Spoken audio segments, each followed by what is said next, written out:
Yo les amis, bienvenue sur Rikusama Théorie. L'heure est grave aujourd'hui car on va parler de Shrek. Et attention, je te le dis dès maintenant, la fin risque de ne pas te plaire. Et il risque d'y avoir des centaines, que dis-je, des milliers d'enfants se gâcher à la fin de cette vidéo. Comme d'habitude ici, c'est l'émission qui transforme vos contes de fées préférés en cauchemars. Et aujourd'hui, on va se replonger dans l'univers de Shrek. Pourquoi Shrek? Eh bien, parce que Shrek 5 approche. J'ai déjà fait plein de théories sur Shrek 5 en short, c'est même sur Shrek de manière générale, et vous êtes très nombreux à adorer. Donc je me suis dit, pourquoi pas vous proposer une vidéo longue dans laquelle je vais vous partager ma théorie préférée sur Shrek. Et je te dis dès maintenant, ça va être une énorme dinguerie. Alors, qu'est-ce qu'il reste à dire sur Shrek après plus de 20 ans de sortie? Eh bien, pourquoi ne pas enfin trouver une réponse définitive sur l'origine mystérieuse de son personnage le plus iconique? Je veux dire, comme vous le savez tous, l'univers de Shrek regorge de personnages, de contes de fées et de comptines qui, au début du film, sont rassemblés et livrés pour une récompense. Tous les grands noms des contes de fées sont là, les 7 nains, les 3 ours,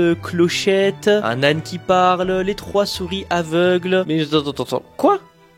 Un âne qui parle? J'ai raté un épisode où je me rappelle pas d'un âne qui parle. As-tu déjà vraiment pris le temps de réfléchir à cela? Tous les personnages de contes de fées sont super célèbres et facilement reconnaissables. Même les plus génériques. Des personnages comme des sorcières, des ogres, des princesses enfermées dans des tours. Plein de persos tirés de nombreux contes de fées. Mais un âne qui parle? D'où vient-il? Mes chers amis, c'est la question que nous allons explorer aujourd'hui. Quelle est l'origine de l'âne dans Shrek? Parce que je pense avoir une idée, et ce n'est pas une théorie farfelue avec des arguments sortis de nulle part. Elle est prouvable sans l'ombre d'un doute. Mais le seul problème, c'est que la conclusion de cette théorie n'offre pas de fin heureuse. Alors tu peux maintenant préparer ton chocolat chaud. Personnellement, j'ai Rondoudou qui est juste ici.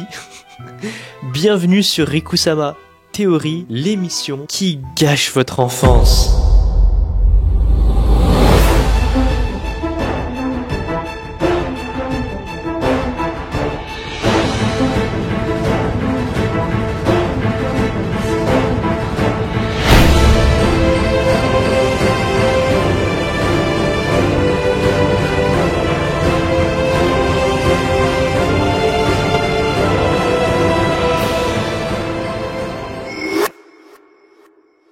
Bon, si tu cherches à travers le folklore des contes de fées, il n'y a qu'un seul âne qui parle. Le personnage principal des contes des frères Grimm, l'âne. Ce n'est pas un conte que la plupart des gens connaissent, mais en gros, ça se passe un peu comme ça. Il y a un roi et une reine riches qui sont tristes de ne pas avoir de fils. Mais un jour, Dieu bénit le couple et la reine donne soudainement naissance à un âne. Bon, elle veut le tuer parce que, tu sais, c'est un bébé âne. Mais le roi refuse et le couple l'élève comme leur propre fils. Ainsi, nous avons un âne qui apprend à parler et à avoir des manières, tout ci, tout ça. Il apprend même à jouer de la musique. Et là, ça commence vraiment à ressembler à notre âne de Shrek, non? Il parle, il chante tout le temps, il a des manières de table assez décentes quand il le faut. Et c'est l'un des rares personnages de contes de fées qui connaît le chemin du château de Lord Farquaad. Ce qui suggère des origines royales. L'un de vous sait-il où ce Farquaad truc se trouve?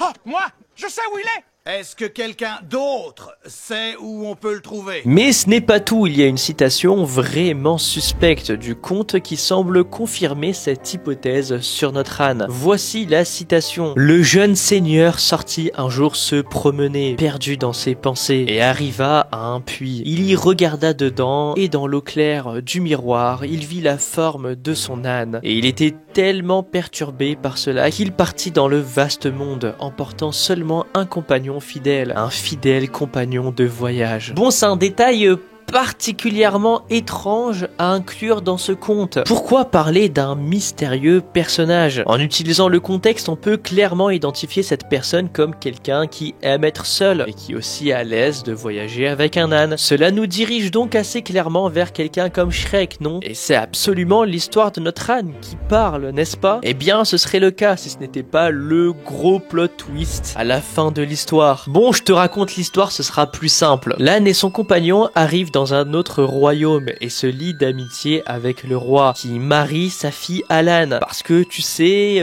l'âne est déprimé et tu sais, les époques étaient différentes. Bref, juste au moment où l'âne et sa nouvelle femme sont sur le point de célébrer leur nuit de noces, tout d'un coup, l'âne enlève sa peau pour se révéler être un vrai garçon. Le roi n'y croit pas, alors la nuit suivante, il se faufile dans la chambre de sa fille et observe la scène. Bon, oui, écoute, il y a plusieurs raisons pour lesquelles on t'a jamais raconté cette histoire, et qu'on t'a plutôt raconté des trucs du type Cendrillon, Blanche-Neige, etc. Et il y a aussi une raison pour laquelle il y a très peu de contes des frères Grimm qui ont été adaptés en film pour enfants. Enfin bref, pour te la faire court, le roi est impressionné par ce qu'il voit. Ensuite, il y a tout le monde qui meurt, et l'âne se trouve une femme ainsi que deux royaumes. Bon, tu commences à voir où est le problème avec ce conte de frères Grimm, pardon.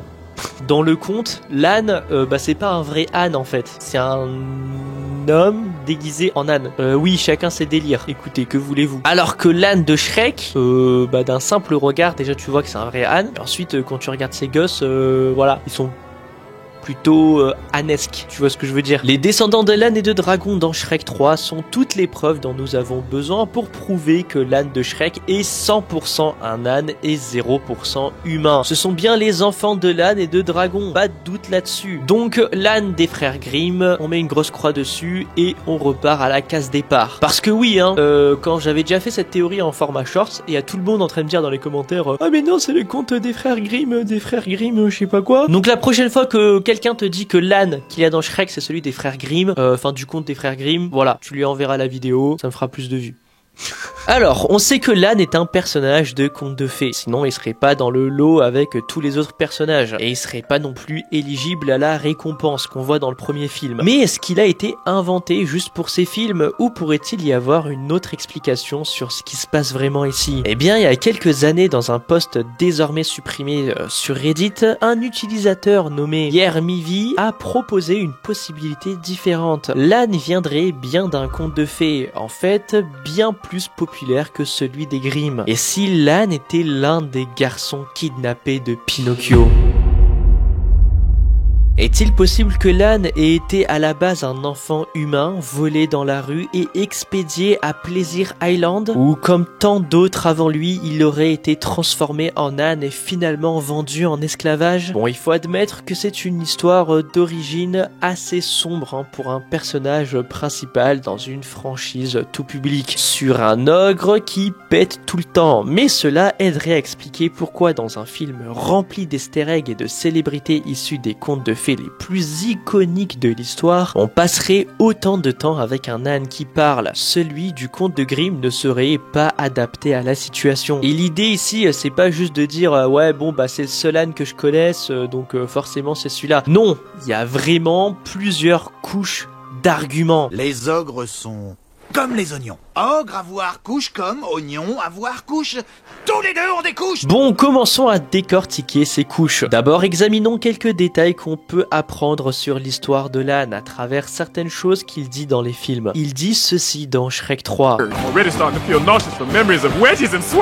Comme le souligne le chapeauté juste après, les ânes ne portent pas de vêtements, ce qui suggère que l'âne était un humain à un moment donné de sa vie, lorsqu'il était enfant. Comment aurait-il pu recevoir un coup de pied au derrière autrement? Les ânes ne portent pas de vêtements, et les enfants humains, eux si, en portent. Enfin, normalement, ils en portent. J'espère qu'ils en portent. Plus tard dans le film, l'âne et le chapeauté échangent de corps, et nous avons cette courte conversation. Respecte la marchandise inculte que tu es. Elles ont été faites à Madrid par les meilleurs.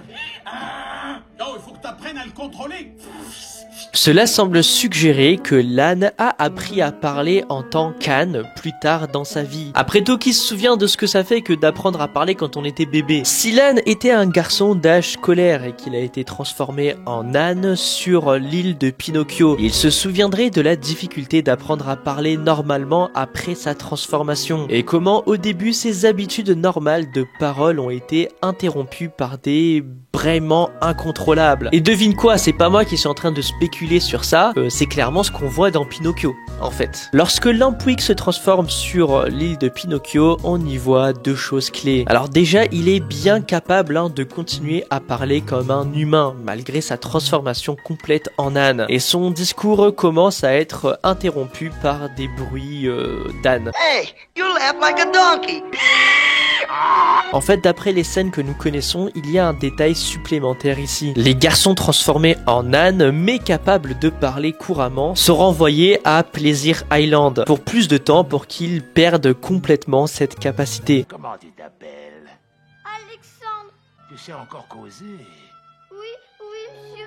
Laissez-moi retourner chez ma maman. Ouh, t'emmenez-le! Cette scène montre aussi une caractéristique clé dans la manière dont les ânes sont traités sur cette île. Ils peuvent garder leurs vêtements jusqu'à ce qu'ils soient prêts à être vendus pour travailler dans des mines. Ici, on voit un enfant qui est devenu un âne complet, se faire déshabiller par le cocher et envoyer dans la cage. Tandis qu'Alexandre, notre garçon d'avant, lui reste habillé. Cela est important car l'âne dans Shrek se souvient clairement avoir été à la fois âne et avoir porté des vêtements. Je viens de décamper. Fuyez, pauvre mortel. Le bonnet d'âne est de retour et il n'est pas content. Ce détail de l'âne qui est toujours autorisé à porter des vêtements ouvre non seulement la possibilité qu'on l'appelle comme ça, mais aussi qu'on s'est moqué de lui sur l'île de Pinocchio. On sait que cette île est remplie de brutes et les garçons sont tous piégés là, parce qu'ils ont mal agi. Un enfant partiellement transformé moquant l'âne pour avoir eu peur. Et cette histoire de culotte d'âne est donc tout à fait possible. Après aussi, c'est même pas à peine que je le dise, mais on le sait très bien que Shrek et Pinocchio partagent le même univers. En fait, la première fois qu'on voit l'âne, il est juste derrière Pinocchio dans la file d'attente. Est-ce une façon subtile de DreamWorks de suggérer que les deux personnages sont liés? Peut-être, peut-être pas. Bon, au moins on sait que l'âne de Pinocchio n'est pas en train de se promener quelque part dans cet univers. Donc la théorie de l'île de Pinocchio nous donne une origine pour les ânes qui portent des vêtements, qui étaient autrefois humains et ont appris à parler en tant qu'âne. Tout cela s'alignant avec quelques petits détails que l'âne laisse échapper au sujet de son propre passé au cours de ses films. Mais j'aimerais qu'il y ait quelque chose de plus. Quelque chose de plus scientifique. Un peu comme la vidéo avec Harmony. J'ai trouvé. Regardez leur espèce. Il semble que l'âne soit exactement de la même race que les garçons transformés en âne dans Pinocchio. Regardez ça, dans Pinocchio, on dirait que les garçons de Pleasure Island se transforment en deux types d'ânes. Soit tout marron, soit tout gris, avec des oreilles sans couleur au bout, un ventre plus clair et un petit toupet de poils noirs ou bruns sur la tête jusqu'au cou. Et maintenant, regardez l'âne dans Shrek. Même design, de grandes oreilles grises avec pas de couleur au bout, un ventre plus clair et un petit toupet de poils noirs sur la tête et le cou. Et ça c'est hyper important à souligner car il existe plus de 140 races différentes d'ânes. Et ces races ont toutes des longueurs de poils, des couleurs de poils et des marquages très différents. Le fait que l'âne de Shrek corresponde exactement à celui que nous voyons sortir de Pleasure Island semble être la preuve irréfutable qui nous manquait jusqu'ici. Donc là mon ami, je te le dis dès maintenant, la théorie certifiée, théorie validée, Rikusama. Voilà, YouTube, si vous pouvez certifier la théorie et même me laisser un petit commentaire, ce serait nickel. Mais attention, c'est pas fini, reste jusqu'à la fin parce que t'es pas prêt. Vraiment, prenant tout cet ensemble de preuves en compte, comment l'âne ne pourrait-il pas être un garçon adulte issu de l'île de Pinocchio? La théorie répond à presque tout ce que l'on voit sur le personnage. Voici ce qu'on a établi pour l'instant. En numéro 1, il fait partie des quelques ânes célèbres de contes de fées. Deuxièmement, il était humain. Troisièmement, il portait des vêtements en tant qu'âne. Quatrièmement, il a appris à contrôler ses braillements, mais peut toujours parler. Cinquièmement, il a été victime de moqueries sous forme d'âne. Sixièmement, il vient d'un univers qui existe aussi dans Shrek. Septièmement, il se trouve qu'il appartient exactement à la même espèce d'âne qui se trouve sur l'île de Pinocchio. Et il n'y a tout simplement aucun autre conte de fées ou chanson enfantine qui couvre autant de terrain de la manière dont la théorie sur l'île de Pinocchio le fait. Mais si cette théorie est vraie, ce qui semble définitivement l'être, ça ouvre une réalité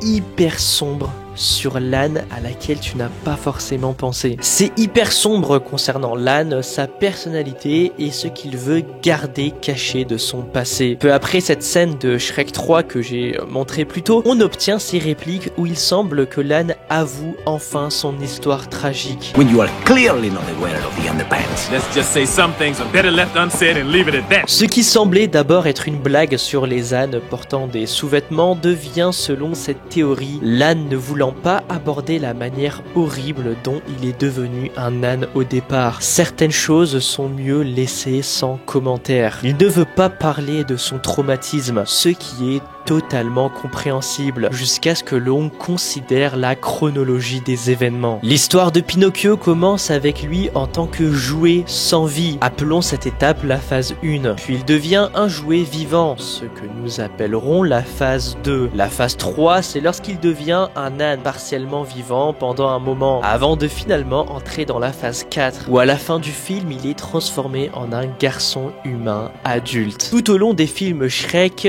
Pinocchio apparaît exclusivement sous sa forme de jouet vivant, donc la phase 2. Ce qui signifie que les événements décrits dans Shrek se déroulent après que Pinocchio soit devenu vivant, mais avant qu'il ne soit envoyé à l'île de Pinocchio et devienne une étrange créature mi-âne. Donc dans les films Shrek, Pinocchio n'a aucune idée que cette fameuse île existe. Mais l'âne, lui, il le sait, il y est déjà allé. Et nous savons qu'il a réussi à s'échapper, comme nous le voyons dans ce clip d'Alexandre. Comment tu t'appelles? Alexandre. Tu sais encore causer. Oui, monsieur. Tu sais encore causer. Nous savons que l'âne a été transformé, mais qu'il n'est pas devenu un âne complet, comme tous les autres enfants envoyés aux mines. Ce qui signifie qu'il a réussi à s'échapper avant cela. Donc les amis, pour vous récompenser d'être restés jusqu'à la fin, laissez-moi vous partager la vérité sur l'histoire de l'âne de Shrek. L'âne a réussi à s'échapper, mais il sait très bien ce qui est en train de se passer sur l'île de Pinocchio, qui consiste à kidnapper des garçons et à les vendre comme des ânes dans les mines de sel. Donc pendant les événements de Shrek, les criminels qui dirigent le complot de l'île de Pinocchio font très attention à ne pas envoyer les garçons transformés en ânes sur l'île avant qu'ils ne puissent plus parler, car les ânes qui parlent pourraient potentiellement raconter aux gens sur le continent leur entreprise criminelle et tout faire échouer. Mais ici nous avons l'âne, la seule créature de conte de fées qui pourrait mettre fin à la souffrance de tant de garçons. Mais est-ce que l'âne relève le défi d'être un héros? Est-ce qu'il parle à quelqu'un des horreurs qui sont en train de se passer sur l'île? Est-ce qu'il fait quoi que ce soit pour arrêter ces atrocités? Eh bien, comme il le dit, il y a certaines choses dont il préfère ne pas parler. Let's just say some things are better left unsaid and leave it at that. Il ne dit rien. Il suit juste Shrek pendant quelques films, profitant de la vie en se réveillant avec des dragons le matin et en faisant des gaufres. Il a été transformé en âne parce qu'il était probablement un mauvais garçon et il semble qu'il n'ait pas changé avec l'âge. Des garçons orphelins sont kidnappés et vendus par cargaison et l'âne les laisse faire. Cela fait-il de lui un antagoniste? Je ne sais pas, mais au final il y a définitivement du sang sur ses mains, ou plutôt sur ses sabots. Mais bon, ce n'est qu'une théorie, je t'ai promis que j'allais gâcher ton enfance, donc dis-moi si j'ai réussi en commentaire. Je tiens à remercier MatPat de la chaîne The Film Theorist, dont j'ai traduit la vidéo en français. Bien évidemment, je te laisse t'abonner pour ne pas rater la vidéo qui sort la semaine pro. Si tu veux ta dose de théorie, t'as 2 vidéos qui apparaissent juste ici. Et j'ai même une chaîne secondaire, par contre, où je parle de trucs beaucoup plus sérieux, donc si jamais, voilà, tu peux toujours me suivre. C'était Rikusama Théorie. à la semaine prochaine pour gâcher ton enfance. Ciao.